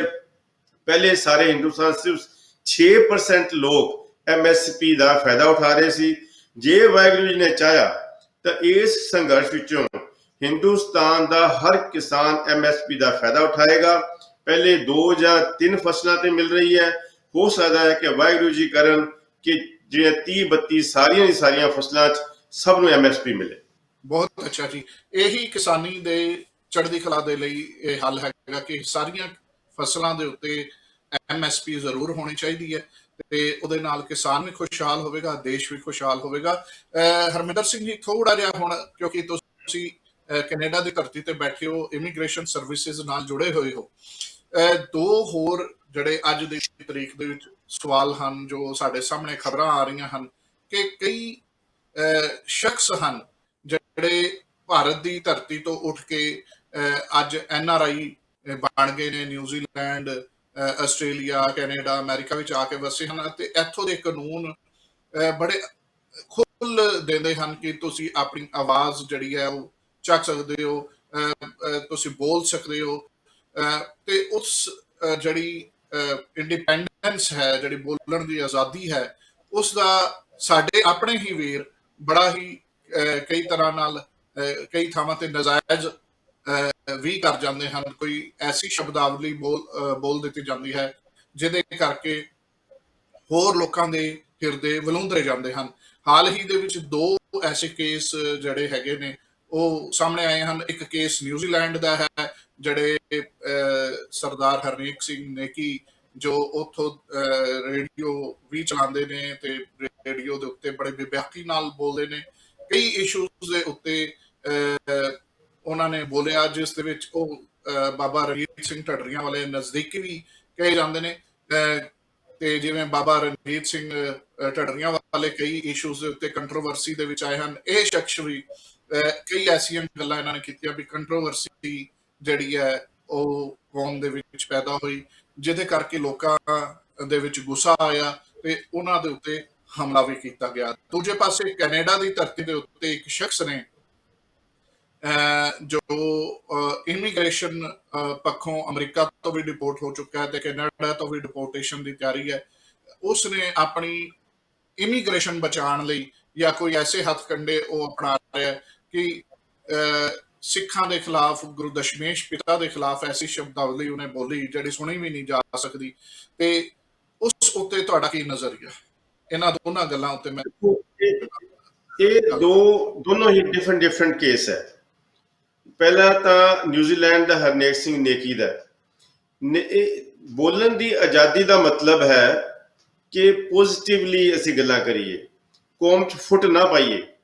ਜੇ ਕਿਤੇ ਬੋਲਣ ਦੀ ਆਜ਼ਾਦੀ ਦਾ ਮਤਲਬ ਇਹ ਹੈ ਕਿ ਅਸੀਂ ਕ੍ਰਿਟੀਸਾਈਜ਼ ਕਰਨਾ ਹੈ, ਇੱਕ ਦੂਜੇ ਵਿਚਕਾਰ ਫੁੱਟ ਪਾਣੀ ਹੈ, ਕੁਝ ਇਹੋ ਜਿਹੇ ਬਿਆਨ ਦੇਣੇ ਹੈ ਜਿਨ੍ਹਾਂ ਨਾਲ ਸਾਡੇ ਰੇਡੀਓ ਟੀਵੀ ਦੀ ਤਾਂ TRP ਵਧੇ ਤੇ ਪਰ ਕੌਮ ਦਾ ਬੇੜਾ ਗਰਕ ਹੋ ਜਾਏ, ਉਹੋ ਜਿਹੀ ਆਜ਼ਾਦੀ ਭਾਵੇਂ ਕੋਈ ਸੰਤ ਕਰਦਾ ਹੋਵੇ, ਭਾਵੇਂ ਕੋਈ ਆਮ ਆਦਮੀ ਕਰਦਾ ਹੋਵੇ, ਉਹ ਗਲਤ ਹੈ। ਆਜ਼ਾਦੀ ਦਾ ਮਤਲਬ ਇਹ ਹੈ ਕਿ ਅਸੀਂ ਕੌਮ ਨੂੰ ਇੱਕ ਇਹੋ ਜਿਹੇ ਜਗ੍ਹਾ ਤੇ ਲੈ ਕੇ ਜਾਈਏ ਜਿਹਦੇ ਨਾਲ ਪੋਜ਼ਿਟਿਵਿਟੀ ਤੇ ਦੇ ਨਾਲ ਲੋਕਾਂ ਦੇ ਅੰਦਰ ਉਹ ਇੱਕ ਚੰਗਾ ਮੈਸੇਜ ਦੇ ਸਕਣ, ਇੱਕ ਯੂਨਿਟੀ ਦਾ ਮੈਸੇਜ ਦੇ ਸਕਣ। ਹੁਣ ਕਿਸਾਨ ਸੰਘਰਸ਼ ਵਿੱਚ ਹੀ ਆਪਾਂ ਦੇਖਿਆ ਜਾਵੇ ਤਾਂ ਨਿਊਜ਼ੀਲੈਂਡ ਦੇ ਉਸ ਸ਼ਖਸ ਨੇ ਬਿਆਨ ਦਿੱਤਾ ਕਿ ਕਿਉਂ ਜਾ ਕੇ ਬਹਿ ਗਏ ਆ ਉੱਥੇ ਬਾਰਡਰ ਦੇ ਉੱਤੇ, ਕਿਉਂ ਦੇਣ ਇਹਨਾਂ ਨੂੰ ਇਹੋ ਜਿਹੀਆਂ ਚੀਜ਼ਾਂ। ਇਹ ਬੜੇ ਕੰਟਰੋਵਰਸ਼ੀਅਲ ਜਿਹੇ ਬਿਆਨ ਹੈ। ਮੈਂ ਇਹ ਨਹੀਂ ਕਹਿੰਦਾ ਕਿ ਬਿਆਨ ਉਹਨੂੰ ਬੋਲਣ ਦੀ ਆਜ਼ਾਦੀ ਹੈ, ਇਹ ਤਾਂ ਇੱਕ ਇਸ਼ੂ ਸੀ ਜਿਹੜਾ ਕਿਸਾਨਾਂ ਦਾ ਹੈ। ਲੇਕਿਨ ਧਾਰਮਿਕ ਇਸ਼ੂਜ਼ ਦੇ ਉੱਤੇ ਬਾਰ-ਬਾਰ ਉਹ ਇਸ਼ੂਜ਼ ਜਿਨ੍ਹਾਂ ਦੇ ਕੌਮ ਅੱਜ ਤੱਕ ਨਾ ਤਾਂ ਫੈਸਲੇ ਕਰ ਸਕੀ ਹੈ, ਜਾਂ ਜਿਨ੍ਹਾਂ ਉੱਤੇ ਇਹ ਕਿਹਾ ਜਾਂਦਾ ਹੈ ਕਿ ਸਥਾਨਿਕ ਮਰਿਆਦਾ ਦੇ ਹਿਸਾਬ ਨਾਲ ਫੈਸਲੇ ਕਰ ਲਓ, ਜਾਂ ਇਹ ਕਿਹਾ ਜਾਂਦਾ ਹੈ ਕਿ ਇਹਨਾਂ ਗੱਲਾਂ ਤੇ ਚੁੱਪ ਰਿਹਾ ਜਾਵੇ, ਉਹਨਾਂ ਇਸ਼ੂਜ਼ ਨੂੰ ਬਾਰ-ਬਾਰ ਉਛਾਲ ਕੇ ਲੋਕਾਂ ਵਿੱਚ ਲੈ ਕੇ ਜਾਣਾ ਤੇ ਬਾਰ-ਬਾਰ ਨਫ਼ਰਤ ਦੀਆਂ ਜਿਹੜੀਆਂ ਚਿੰਗਾਰੀਆਂ ਛੱਡਣੀਆਂ, ਜ਼ਹਿਰ ਦਾ ਵਪਾਰ ਕਰਨਾ, ਇਹ ਕੋਈ ਚੰਗੀ ਗੱਲ ਨਹੀਂ ਹੈ। ਇਹਦੇ ਨਾਲ ਨਫ਼ਰਤ ਪੈਦਾ ਹੁੰਦੀ ਹੈ। ਜੋ ਨਫ਼ਰਤ ਪੈਦਾ ਹੁੰਦੀ ਹੈ ਤਾਂ ਫਿਰ ਉਹੋ ਜਿਹਾ ਕੁਛ ਹੀ ਹੁੰਦਾ ਹੈ ਜੋ ਅੱਜ ਹੋ ਰਿਹਾ ਹੈਗਾ। ਸਾਨੂੰ ਚਾਹੀਦਾ ਹੈ ਕਿ ਅਸੀਂ ਮਿਲ ਬੈਠ ਕੇ ਪ੍ਰੇਮ ਪਿਆਰ ਨਾਲ ਸਾਰੇ ਮਸਲਿਆਂ ਦੇ ਹੱਲ ਕਰੀਏ। ਜੇ ਤੁਹਾਨੂੰ ਲੱਗਦਾ ਹੈ ਕੋਈ ਮਸਲਾ ਹੈ ਤੇ ਉਹਦੇ ਵਾਸਤੇ ਅਕਾਲ ਤਖਤ ਸਾਹਿਬ ਹੈ, ਸੋਸਾਇਟੀ ਹੈ, ਪੰਜ ਪਿਆਰਿਆਂ ਦਾ ਸਿਧਾਂਤ ਹੈ ਸਾਡੇ ਕੋਲ, ਪੰਜ ਪ੍ਰਧਾਨੀ ਦਾ ਸਿਧਾਂਤ ਹੈ, ਉਹਦੇ ਵਿੱਚ ਬਹਿ ਕੇ ਇਹ ਪ੍ਰੋਬਲਮ ਸੋਲਵ ਕੀਤੀਆਂ ਜਾ ਸਕੀਆਂ। ਜਿਹੜਾ ਦੂਜਾ ਇਸ਼ੂ ਹੈ ਉਹ ਮੈਨੂੰ ਲੱਗਦਾ ਹੈ ਕਿ ਜਿਵੇਂ ਤੁਸੀਂ ਕਿਹਾ ਅਮਰੀਕਾ ਤੋਂ ਡਿਪੋਰਟ ਹੋ ਕੇ ਆਇਆ, ਕਈ ਵਾਰੀ ਬਹੁਤ ਸਾਰੇ ਨਫ਼ਰਤ ਦੇ ਬਿਆਨ ਇਸ ਲਈ ਦਿੱਤੇ ਜਾਂਦੇ ਹੈ ਕਿ ਵੀ ਉਹਦੇ ਨਾਲ ਇੱਕ ਇਹੋ ਜਿਹਾ ਇਸ਼ੂ ਬਣ ਜਾਏ ਜਿਨ੍ਹਾਂ ਨਾਲ ਉਹਨਾਂ ਨੂੰ ਇੱਥੇ ਅਸਾਈਲਮ ਮਿਲ ਸਕੇ। ਇੱਥੇ ਯੂਨਾਈਟਿਡ ਨੇਸ਼ਨ ਦੇ ਘੇਰੇ ਵਿੱਚ ਇਮੀਗ੍ਰੇਸ਼ਨ ਸਿਸਟਮ ਆ ਜਾਂਦਾ ਹੈ ਤੇ ਹਿਊਮੈਨਿਟੇਰੀਅਨ ਕੰਪੈਸ਼ਨੇਟ ਗਰਾਊਂਡਸ ਦੇ ਉੱਤੇ ਉਹਨਾਂ ਨੂੰ ਇੱਥੇ ਅਸਾਈਲਮ ਮਿਲਣ ਦੇ ਚਾਂਸਸ ਹੁੰਦੇ ਆ। ਜਿਵੇਂ ਅਮਰੀਕਾ 'ਚ ਉਹਨੂੰ ਨਹੀਂ ਮਿਲਿਆ ਤੇ ਉਹ ਕੈਨੇਡਾ 'ਚ ਆ ਵੜਿਆ। ਹੁਣ ਇੱਥੇ ਆ ਕੇ ਉਹ ਕੋਈ ਇਹੋ ਜਿਹਾ ਬਿਆਨ ਦੇਣਾ ਚਾਹੁੰਦਾ ਹੈ ਜਿਹਦੇ ਨਾਲ ਉਹ ਸਾਬਤ ਕਰ ਸਕੇ ਕਿ ਜੇ ਮੈਂ ਭਾਰਤ ਚਲਾ ਗਿਆ, ਜੇ ਮੈਂ ਹਿੰਦੁਸਤਾਨ 'ਚ ਚਲਾ ਗਿਆ, ਅੱਜ ਦੇ ਹਿੰਦੁਸਤਾਨ ਦੇ ਅੰਦਰ, ਤੇ ਮੇਰੀ ਜ਼ਿੰਦਗੀ ਨੂੰ ਉੱਥੇ ਖਤਰਾ ਪੈਦਾ ਹੋ ਜਾਏਗਾ। ਉਹਦੇ ਲਈ ਉਹ ਇੱਕ ਇਹੋ ਜਿਹੀ ਇਸ਼ੂ ਕ੍ਰੀਏਟ ਕਰ ਦਿੰਦੇ ਆ, ਕਿਉਂਕਿ ਜਿਹੜੀ ਇਰਪਾ ਹੈ, ਜਿਹੜਾ ਇਮੀਗ੍ਰੇਸ਼ਨ ਲਾਅ ਹੈ, ਉਹਦੇ ਵਿੱਚ ਰਿਫਿਊਜੀ ਦੀ ਡੈਫੀਨੇਸ਼ਨ ਹੈ ਕਿ ਜੇ ਕਿਤੇ ਮੈਂ ਆਪਣੇ ਮੁਲਕ 'ਚ ਗਿਆ, ਜਾਂ ਤਾਂ ਮੈਨੂੰ ਸਰਕਾਰ ਕੋਲੋਂ ਖਤਰਾ ਹੋਏਗਾ ਜਾਂ ਮੈਨੂੰ ਉੱਥੋਂ ਦੇ ਲੋਕਾਂ ਦੇ ਕੋਲੋਂ ਖਤਰਾ ਹੋ ਜਾਏਗਾ। ਉਹ ਹੁਣ ਇਹੋ ਜਿਹਾ ਬਿਆਨ ਦੇ ਕੇ ਗੁਰੂ ਸਾਹਿਬਾਂ ਦੇ ਖਿਲਾਫ, ਸਿੱਖਾਂ ਦੇ ਖਿਲਾਫ, ਜਿਹੜੇ ਕਿ ਬਰਦਾਸ਼ਤ ਤੋਂ ਬਾਹਰ ਹੈ, ਜਦੋਂ ਇਹੋ ਜਿਹੇ ਬਿਆਨ ਦੇਗਾ ਤੇ ਹੋ ਸਕਦਾ ਹੈ ਕਿ ਉਨ ਲੋਕਾਂ ਦੇ ਕਮੈਂਟਸ ਵੀ ਉਹੋ ਜਿਹੇ ਆਉਣਗੇ। ਕੋਈ ਜਦੋਂ ਕਮੈਂਟਸ ਹੋ ਜਾਂਦੇ ਹੋ ਕਹਿੰਦੇ ਦੇਖੋ ਜੀ ਮੇਰੀ ਤੇ ਜ਼ਿੰਦਗੀ ਨੂੰ ਖਤਰਾ ਹੈ ਤੇ ਤੁਸੀਂ ਮੈਨੂੰ ਇੱਥੇ ਸਟੇ ਦੇ ਦਿਓ, ਇੱਥੇ ਹੀ ਅਸਾਈਲਮ ਦੇ ਦਿਓ। ਹੁਣ ਇਸ ਚੀਜ਼ ਨੂੰ ਪ੍ਰੂਵ ਕਰਨ ਲਈ, ਹਾਲਾਂਕਿ ਅਜਿਹੇ ਬੰਦਿਆਂ ਨੂੰ ਉੱਥੇ ਕੋਈ ਖਤਰਾ ਨਹੀਂ ਹੁੰਦਾ, ਇਸ ਚੀਜ਼ ਨੂੰ ਸਾਬਤ ਕਰਨ ਲਈ, ਇਸ ਡੈਫੀਨੇਸ਼ਨ ਨੂੰ ਸਾਬਤ ਕਰਨ ਲਈ ਉਹ ਇੱਕ ਆਧਾਰ ਬਣਾ ਲੈਂਦੇ ਆ, ਜਾਂ ਤਾਂ ਸਿੱਖਾਂ ਦੇ ਖਿਲਾਫ ਬੋਲਣਾ ਸ਼ੁਰੂ ਕਰ ਦਿਓ, ਜਾਂ ਸਿੱਖ ਗੁਰੂਆਂ ਦੇ ਖਿਲਾਫ ਬੋਲਣਾ ਸ਼ੁਰੂ ਕਰ ਦਿਓ। ਆਪਣੇ ਆਪ ਕੋਈ ਲੋਕਾਂ ਦੀਆਂ ਭਾਵਨਾਵਾਂ ਹਰਟ ਹੋਣਗੀਆਂ। ਦੋਨਾਂ ਕੇਸਾਂ ਵਿੱਚ ਮੇਨ ਮਕਸਦ ਭਾਵਨਾਵਾਂ ਨੂੰ ਹਰਟ ਕਰਨਾ ਹੁੰਦਾ ਹੈ। ਉਹ ਇਸ ਹਾਲਤ ਵਿੱਚ ਲੋਕਾਂ ਨੂੰ ਲੈ ਜਾਂਦੇ ਆ ਕਿ ਹੁਣ ਜਿਹੜੀਆਂ ਗੱਲਾਂ ਉਹਨੇ ਕਹੀਆਂ, ਉਹ ਤੇ ਆਮ ਬੰਦੇ ਵਾਸਤੇ, ਆਮ ਸਿੱਖ ਵਾਸਤੇ ਵੀ ਬੜੀਆਂ ਮੁਸ਼ਕਲ ਹੈ ਕਿ ਉਹ ਬਰਦਾਸ਼ਤ ਕਰੇ। ਤੇ ਉਸ ਬਰਦਾਸ਼ਤ ਚੋਂ ਬਾਹਰ ਨਿਕਲਣ ਵਾਸਤੇ ਕਈ ਵਾਰੀ ਕੋਈ ਬੰਦਾ ਇਹੋ ਜਿਹਾ ਕਦਮ ਚੁੱਕ ਸਕਦਾ ਹੈ ਜਿਹਦੇ ਨਾਲ ਮੁਸ਼ਕਲਾਂ ਖੜੀਆਂ ਹੋ ਜਾਂਦੀਆਂ। ਇਸ ਬੱਚੇ ਨੇ ਵੀ ਇਹੋ ਜਿਹੇ ਬਿਆਨ ਦਿੱਤੇ ਹੈ ਤਾਂ ਕਿ ਹੁਣ ਉਹਦੇ ਨਾਲ ਉਹਨਾਂ ਦੇ ਲੋਕਾਂ ਦੇ ਬਿਆਨ ਆਉਣੇ ਸ਼ੁਰੂ ਹੋ ਜਾਣ। ਉਹ ਸਰਕਾਰ ਨੂੰ ਸੁਣਾ, ਦੇਖੋ ਜੀ, ਜੇ ਤੁਸੀਂ ਉਹਨੂੰ ਵਾਪਸ ਭੇਜਤਾ ਤਾਂ ਮੇਰੀ ਤਾਂ ਲਾਈਫ ਖਤਰੇ 'ਚ ਹੈ, ਤੁਸੀਂ ਮੈਨੂੰ ਇੱਥੇ ਅਸਾਈਲਮ ਦੇ ਦਿਓ। ਅਜਿਹੇ ਬੰਦੇ ਨੂੰ ਜੋ ਨਫ਼ਰਤ ਦੀਆਂ ਭਾਵਨਾਵਾਂ ਪ੍ਰਗਟਾਉਂਦੇ ਹੈ, ਅਸਾਈਲਮ ਬਿਲਕੁਲ ਨਹੀਂ ਦਿੱਤਾ ਜਾਣਾ ਚਾਹੀਦਾ। ਇਸ ਬੰਦੇ ਨੂੰ ਡਿਪੋਰਟ ਕੀਤਾ ਜਾਣਾ ਚਾਹੀਦਾ ਹੈ, ਇਹਨੂੰ ਵਾਪਸ ਉੱਥੇ ਭੇਜਿਆ ਜਾਣਾ ਚਾਹੀਦਾ ਜਿੱਥੋਂ ਆਇਆ ਹੈਗਾ। ਹਰਮਿੰਦਰ ਸਿੰਘ ਜੀ, ਤੁਸੀਂ ਇਮੀਗ੍ਰੇਸ਼ਨ ਨਾਲ ਸੰਬੰਧ ਰੱਖਦੇ ਹੋ, ਤੁਸੀਂ ਦੱਸਿਆ ਕਿ ਇਹ ਜਿਹੜੇ ਉਹਨੇ ਭੱਦੀ ਸ਼ਬਦਾਵਲੀ ਬੋਲੀ ਹੈ, ਉਹ ਹੁਣ ਉਹਦਾ ਕੇਸ ਪੁਲਿਸ ਕੋਲ ਹੁਣ ਪੁਲਿਸ ਕਸਟਡੀ ਵਿੱਚ ਹੈ, ਕਿਉਂਕਿ ਕੱਲ ਰਾਤ ਵੀਡੀਓਜ਼ ਆ ਰਹੀਆਂ ਸਨ ਵੀ ਲੋਕਾਂ ਨੇ ਮੌਂਟਰੀਆਲ ਵਿਖੇ ਉਹਨੂੰ ਲੱਭ ਲਿਆ ਹੈ ਸੜਕ ਉੱਤੇ, ਤੇ ਉਹਨੇ ਫਿਰ ਉੱਥੇ ਭੱਦੀ ਸ਼ਬਦਾਵਲੀ ਉਹਨਾਂ ਨਾਲ ਬੋਲੀ ਤੇ ਪੁਲਿਸ ਜਦੋਂ ਉੱਥੇ ਆਈ ਤੇ ਪੁਲਿਸ ਨੇ ਆਪਣੀ ਕਸਟਡੀ 'ਚ ਲੈ ਲਿਆ। ਕਿ ਸਾਨੂੰ ਇੱਥੇ ਸੰਜਮ ਵਰਤਣਾ ਚਾਹੀਦਾ ਕਿ ਸਾਡੇ ਜਿਹੜੇ ਐਕਸ਼ਨ ਨੇ, ਜਿਹੜੇ ਲੋਕਾਂ ਦੇ ਐਕਸ਼ਨ ਉਸ ਖਿਲਾਫ ਨੇ, ਉਹ ਉਹਦੇ ਹੱਕ ਦੇ ਵਿੱਚ ਜਾ ਰਹੇ ਨੇ, ਉਹਦੀ ਅਸਾਈਲਮ ਲੈਣ ਦੇ ਵਿੱਚ। ਕੀ ਸਿੱਖਾਂ ਦਾ ਕੋਈ ਨੁਮਾਇੰਦਾ ਉਹਦੇ ਖਿਲਾਫ ਕੇਸ ਕਰਕੇ ਤੇ ਕੈਨੇਡੀਅਨ ਸਰਕਾਰ ਨੂੰ ਦੱਸ ਸਕਦਾ ਵੀ ਇਹਨੇ ਜਾਣ ਕੇ ਇੰਜ ਕੀਤਾ ਹੈ, ਭੱਦੀ ਸ਼ਬਦਾਵਲੀ ਬੋਲੀ ਗਈ ਤਾਂ ਜੋ ਅਸਾਈਲਮ ਲੈ ਸਕੇ? ਕੋਈ ਐਸਾ ਤੁਹਾਡਾ ਕੀ ਕਹਿਣਾ ਹੈ ਜੀ ਇਸ ਵਿਸ਼ੇ ਦੇ? ਦੇਖੋ, ਇਸ ਐਕਟ ਦੇ ਅੰਦਰ ਇਹ ਜਿਹੜਾ ਬੱਚਾ ਹੈ, ਇਹ ਵੈਸੇ ਵੀ ਜਿਸ ਤਰ੍ਹਾਂ ਇੱਥੇ ਰਹਿ ਨਹੀਂ ਸਕਦਾ, ਕਿਉਂਕਿ ਰਿਫਿਊਜੀ ਜਿਹੜਾ ਐਕਟ ਹੈ ਉਹਦੇ 'ਚ ਇਹ ਹੈ ਕਿ ਤੁਹਾਡੀ ਲਾਈਫ ਨੂੰ ਤੁਹਾਡੇ ਕੰਟਰੀ ਵਿੱਚ ਜਾਂ ਕਿਸੇ ਵੀ ਕੰਟਰੀ ਵਿੱਚ ਖਤਰਾ ਹੈ, ਕਿਉਂਕਿ ਉਹਨੂੰ ਕੋਈ ਖਤਰਾ ਨਹੀਂ ਹੈ। ਉਹ ਸਿਰਫ ਇੱਕ ਸਿਸਟਮ ਬਣਾ ਰਿਹਾ ਹੈ ਕਿ ਜਿਹੜੀ ਚੀਜ਼ ਕ੍ਰੀਏਟ ਕੀਤੀ ਜਾਂਦੀ ਹੈ, ਜਿਹੜੀ ਅਸਲੀਅਤ 'ਚ ਹੁੰਦੀ ਨਹੀਂ ਹੈ, ਉਹ ਜਿਹੜਾ ਹੈ ਉਸ ਨੂੰ ਕਾਨੂੰਨ ਨਹੀਂ ਮੰਨਦਾ ਹੈਗਾ। ਮੈਂ 30 ਸਾਲ ਤੋਂ ਇਮੀਗ੍ਰੇਸ਼ਨ ਦੀ ਫੀਲਡ 'ਚ ਹੈਗਾ, ਇਹੋ ਜਿਹੇ ਕੇਸ ਨੂੰ ਅਸਾਈਲਮ ਨਹੀਂ ਮਿਲ ਸਕਦਾ ਕਿਉਂਕਿ ਉਹਨੂੰ ਕੋਈ ਖਤਰਾ ਨਹੀਂ ਹੈ। ਉਹ ਆਪਣੇ ਲਈ ਖਤਰਾ ਕ੍ਰੀਏਟ ਕਰਨ ਦੀ ਕੋਸ਼ਿਸ਼ ਕਰਦਾ ਪਿਆ, ਉਹ ਇੰਟੈਂਸ਼ਨਸ ਇਹੋ ਜਿਹਾ ਬਣਾ ਰਿਹਾ ਹੈਗਾ ਕਿ ਇਹੋ ਜਿਹਾ ਸੀਨ ਕ੍ਰੀਏਟ ਹੋ ਜਾਏ ਕਿ ਮੈਨੂੰ ਕਹਿਣ ਕਿ ਚੱਲ ਤੂੰ ਇੱਥੇ ਰਹਿ ਲੈ, ਤੂੰ ਇੱਥੋਂ ਨਾ ਜਾ। ਸੋਸਾਇਟੀ ਦੇ ਕੋਲ, ਜਿਹੜੀ ਮੌਂਟਰੀਅਲ ਦੀ ਸੋਸਾਇਟੀ ਹੈ, ਉਹਦੇ ਕੋਲ ਰਾਈਟ ਹੈਗਾ ਪ੍ਰੋਟੈਸਟ ਕਰਨ ਦਾ, ਜਿਸ ਤਰ੍ਹਾਂ ਉਹਨਾਂ ਕੋਲ ਰਾਈਟ ਹੈ ਕਿ ਜੋ ਮਰਜ਼ੀ ਬੋਲਣ, ਉੱਥੇ ਤੇ ਸਾਨੂੰ ਵੀ ਪ੍ਰੋਟੈਸਟ ਕਰਨ ਦਾ ਰਾਈਟ ਹੈ। ਹਾਂ, ਅਸੀਂ ਜੇ ਕਿਤੇ ਉਹਨੂੰ ਇੱਥੇ ਰੱਖਣ ਦੀ ਇਜਾਜ਼ਤ ਮਿਲਦੀ ਹੈ, ਕੇਸ ਅਸੀਂ ਪਟੀਸ਼ਨ ਫਾਈਲ ਕਰ ਸਕਦੇ ਹਾਂ, ਅਪੀਲ ਬੋਰਡ ਕੋਲ ਵੀ ਜਾ ਸਕਦੇ ਹਾਂ ਕਿ ਅਸੀਂ ਆਪਣਾ ਪੱਖ ਰੱਖ ਸਕਦੇ ਹਾਂ। ਅਸੀਂ ਉਹ ਵਾਲੇ ਬਿਆਨ ਜਿਹੜੇ ਉਸਨੇ ਭੱਦੀ ਸ਼ਬਦਾਵਲੀ ਵਰਤੀ ਹੈ, ਉਹ ਜੱਜ ਦੇ ਸਾਹਮਣੇ, ਅਪੀਲ ਬੋਰਡ ਦੇ ਸਾਹਮਣੇ ਰੱਖ ਸਕਦੇ ਕਿ ਆ ਦੇਖੋ ਇਹੋ ਜਿਹੀਆਂ ਗੱਲਾਂ ਬੋਲਦਾ ਹੈ। ਤੇ ਜ਼ਰੂਰੀ ਗੱਲ ਹੈ ਕਿ ਉਹਦਾ ਰਿਐਕਸ਼ਨ ਤੇ ਹੋਏਗਾ। ਹਰ ਐਕਸ਼ਨ ਦਾ ਕੋਈ ਨਾ ਕੋਈ ਰਿਐਕਸ਼ਨ ਤੇ ਹੁੰਦਾ ਹੈ, ਤੇ ਜੇ ਉਹ ਜਿਹਾ ਰਿਐਕਸ਼ਨ ਆਉਂਦਾ ਹੈਗਾ ਤੇ ਉਹ ਲੋਕੀ ਵੀ ਜਿਵੇਂ ਇਹੋ ਜਿਹੇ ਐਕਸ਼ਨ ਕਰਦਾ, ਉਹ ਵੀ ਲਿਖਤੀ ਰੂਪ ਰਿਐਕਸ਼ਨ ਦੇ ਰਹੇ, ਕੋਈ ਨੂੰ ਮਾਰਨ ਥੋੜੀ ਤੁਰ ਪਏ ਹੋਏ ਹੈ। ਅਜਿਹੀ ਹਾਲਤ ਬਿਲਕੁਲ ਅਸਾਈਲਮ ਨੂੰ ਨਹੀਂ ਮਿਲ ਸਕਦਾ। ਡਿਪੋਰਟੇਸ਼ਨ ਆਰਡਰਸ ਦੂਸਰੇ ਪਾਸੇ ਇਹ ਵੀ ਕਿ ਮੈਂ ਮਾਫੀ ਚਾਹਾਂਗਾ, ਸਮਾਂ ਇਜਾਜ਼ਤ ਨਹੀਂ ਦੇ ਰਿਹਾ, ਪਰ ਜਾਂਦੇ ਜਾਂਦੇ ਮੈਂ ਇਹ ਸਵਾਲ ਵੀ ਆ ਰਿਹਾ ਵੀ ਦੂਸਰੇ ਪਾਸੇ ਉਹ ਆਪਣੇ ਆਪ ਨੂੰ ਪਾਗਲ ਵੀ ਸ਼ੋਅ ਕਰਨ ਦੀ ਕੋਸ਼ਿਸ਼ ਕਰ ਰਿਹਾ ਕਿ ਮੈਂਟਲ ਹੈਲਥ ਨਾਲ ਰਿਲੇਟਿਡ ਜੇ ਕੋਈ ਇਸ਼ੂ ਖੜਾ ਹੋਏਗਾ ਤੇ ਉਹਦੀ ਅਸਾਈਲਮ ਜਾਂ ਉਹਦੀ ਇਮੀਗ੍ਰੇਸ਼ਨ ਦੇ ਵਿੱਚ ਮਦਦ ਮਿਲੇਗੀ। ਹੁੰਦਾ ਹੈ ਕਿ ਵੀ ਉਹ ਅਨਸਾਊਂਡ ਮਾਈਂਡ ਦਾ ਹੈਗਾ। ਹੁਣ ਅਨਸਾਊਂਡ ਮਾਈਂਡ ਦਾ ਜਦ ਤੱਕ ਉਹ ਅਮਰੀਕਾ ਤੋਂ ਡਿਪੋਰਟ ਹੋਇਆ ਸੀ ਉਦੋਂ ਤੱਕ ਤੇ ਉਹ ਅਨਸਾਊਂਡ ਮਾਈਂਡ ਨਹੀਂ ਸੀ ਹੈਗਾ। ਇਹੋ ਜਿਹੇ ਬੰਦੇ ਆਪਣੇ ਆਪ ਨੂੰ ਸਾਬਤ ਕਰਨ ਦੇ ਇਹੋ ਜਿਹੇ ਬਿਆਨ ਦਿੰਦੇ ਆ, ਇਹ ਇੰਟੈਂਸ਼ਨਸ ਹੈਗੀਆਂ। ਤੇ ਤੁਸੀਂ ਜਦੋਂ ਤੁਹਾਡੀਆਂ ਇੰਟੈਂਸ਼ਨਸ ਇਹੋ ਜਿਹੀਆਂ ਸ਼ੋ ਕਰਦੇ ਪਏ ਹੋ ਤੇ ਉਹਨੂੰ ਸਰਕਾਰਾਂ ਨਹੀਂ ਮੰਨਦੀਆਂ ਹੈਗੀਆਂ। ਉਹਦੇ ਲਈ ਉਹਦੇ ਮੈਡੀਕਲ ਟੈਸਟ ਹੋ ਸਕਦੇ ਹੈਗੇ ਆ, ਉਹਦੇ ਵਾਸਤੇ ਉਹਦੀ ਪ੍ਰੀਵੀਅਸ ਜਿਹੜੀ ਹੈ ਹਿਸਟਰੀ ਦੇਖੀ ਜਾ ਸਕਦੀ ਹੈ। ਉਸ ਹਿਸਟਰੀ ਤੋਂ ਬਾਅਦ ਸਰਕਾਰਾਂ ਜਿਹੜੀਆਂ ਸਾਈਕੀਐਟਰਿਸਟ ਜਿਹੜੇ ਹੈ ਉਹ ਪ੍ਰੂਵ ਕਰ ਦਿੰਦੇ ਹੈਗੇ ਵੀ ਇਹ ਤੇ ਇਹਨੂੰ ਕੋਈ ਇਹੋ ਜਿਹੀ ਗੱਲਬਾਤ ਨਹੀਂ ਹੈਗੀ, ਔਰ ਇਹਨੂੰ ਕਿਸੇ ਹਾਲਤ ਵਿੱਚ ਵੀ ਅਸਾਈਲਮ ਨਹੀਂ ਮਿਲੇਗਾ। ਯੂਐਸ ਤੋਂ ਡਿਪੋਰਟ ਹੈ, ਇੱਥੋਂ ਵੀ ਡਿਪੋਰਟ ਹੋਏਗਾ। ਜੀ ਹਰਮਿੰਦਰ ਸਿੰਘ ਜੀ, ਇਹਦੀਆਂ ਇਸ ਬੰਦੇ ਨੇ ਜੋ ਭੱਦੀ ਸ਼ਬਦਾਵਲੀ ਵਰਤੀ ਹੈ, ਇਹਦੇ ਪਰਿਵਾਰ ਨੂੰ ਭਾਰਤ ਦੇ ਵਿੱਚ ਖਮਿਆਜ਼ਾ ਭੁਗਤਣਾ ਪੈ ਰਿਹਾ। ਪਿੱਛੇ ਜੇ ਸੋਸ਼ਲ ਮੀਡੀਆ ਤੇ ਵੀ ਉਹਨਾਂ ਨੇ ਮਾਫੀ ਮੰਗੀ ਤੇ ਉਹਨਾਂ ਨੇ ਕਿਹਾ ਵੀ ਸਾਡੇ ਵੱਲੋਂ ਇਹਦੇ ਨਾਲ ਹੁਣ ਕੋਈ ਰਿਸ਼ਤਾ ਨਹੀਂ, ਉਹਨੇ ਐਸੀਆਂ ਗੱਲਾਂ ਕੀਤੀਆਂ ਨੇ ਤੇ ਉਹਨਾਂ ਦਾ ਕੋਈ ਕਸੂਰ ਨਹੀਂ ਹੈ, ਤੇ ਐਸੀ ਉੱਥੋਂ ਖਬਰ ਆ ਰਹੀ ਹੈ। ਤੇ ਪਰ ਜਿਹੜੇ ਸਿੱਖੀ ਨਾਲ ਰਿਲੇਟਡ, ਸਿੱਖੀ ਦਾ ਦਰਦ ਜਿਨ੍ਹਾਂ ਦੇ ਵਿੱਚ ਭਰਿਆ, ਉਹ ਲੋਕੀ ਬੜੇ ਗੁੱਸੇ ਦੇ ਵਿੱਚ ਨੇ, ਤੇ ਇਸੇ ਬਾਰੇ ਤੁਹਾਡਾ ਕੀ ਨਜ਼ਰੀਆ ਜੀ? ਮੈਂ ਤੁਹਾਨੂੰ ਇਹ ਪਹਿਲਾਂ ਹੀ ਕਹਿ ਚੁੱਕਿਆ ਹੋਇਆ ਕਿ ਭਾਵੇਂ ਕੋਈ ਵੀ ਬੰਦਾ ਹੋਵੇ, ਉਹ ਆਪਣੇ ਈਸਟ ਬਾਰੇ ਜਾਂ ਆਪਣੇ ਧਰਮ ਦੇ ਬਾਰੇ ਕੋਈ ਇਹੋ ਜਿਹੀਆਂ ਗੱਲਾਂ ਬਰਦਾਸ਼ਤ ਥੋੜੀ ਕਰਦਾ ਹੈਗਾ।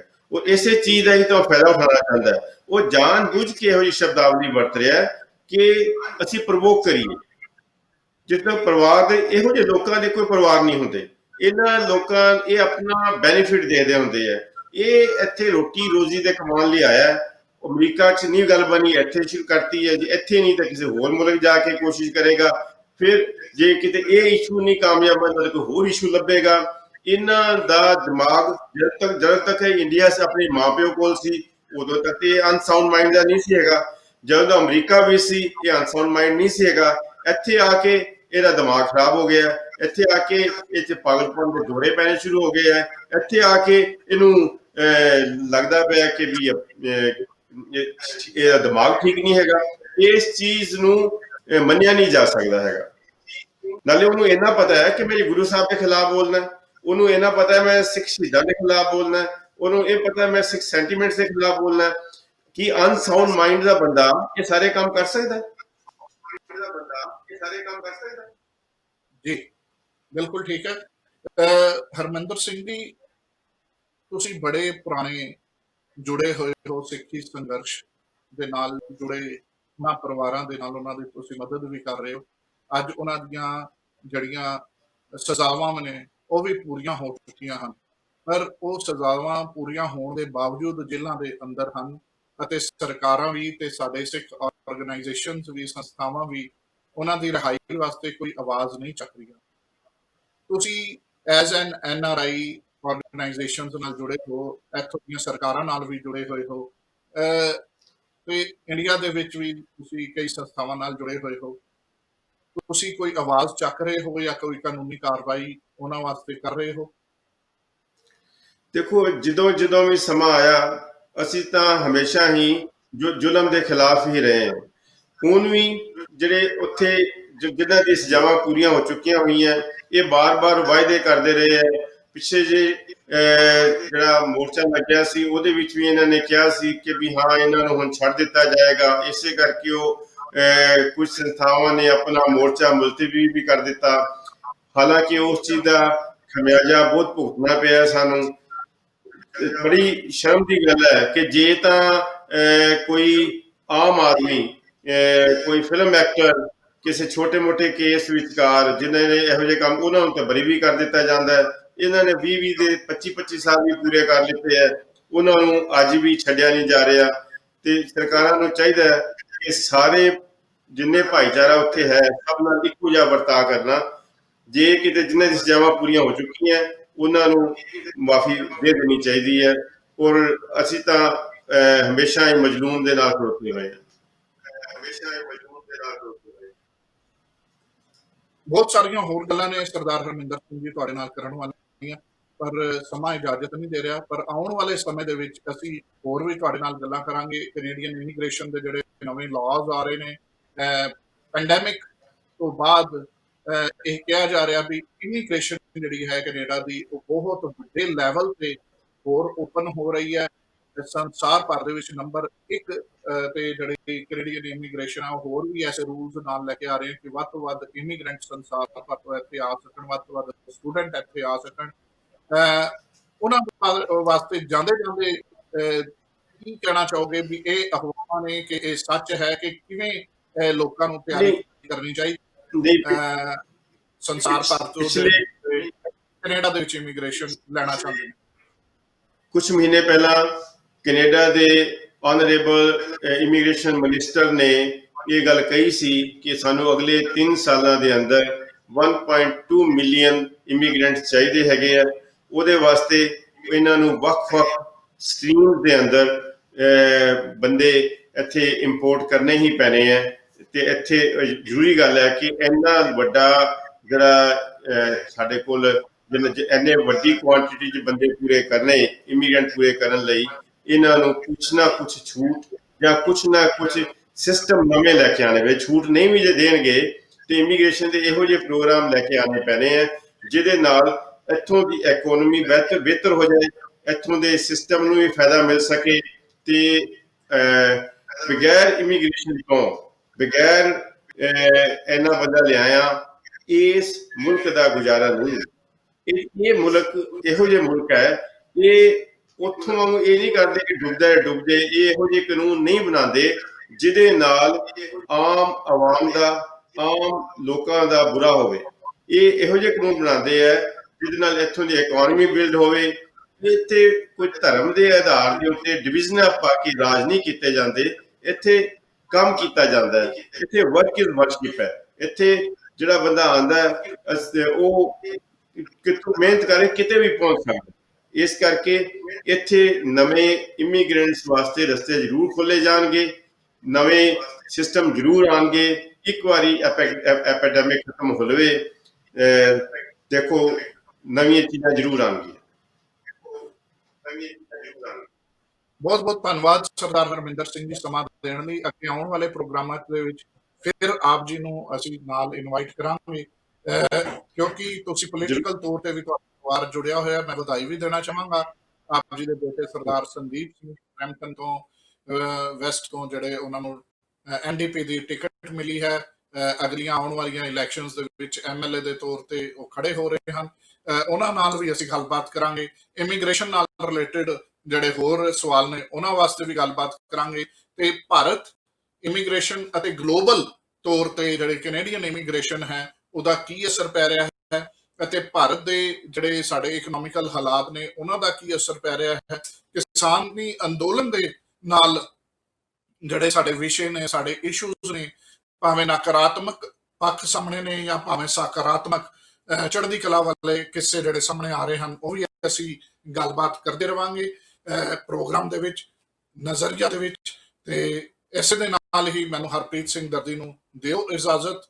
ਦੇਖਦੇ ਰਹੋ ਚੜ੍ਹਦੀ ਕਲਾ ਟਾਈਮ TV। ਵਾਹਿਗੁਰੂ ਜੀ ਕਾ ਖਾਲਸਾ, ਵਾਹਿਗੁਰੂ ਜੀ ਕੀ ਫਤਿਹ।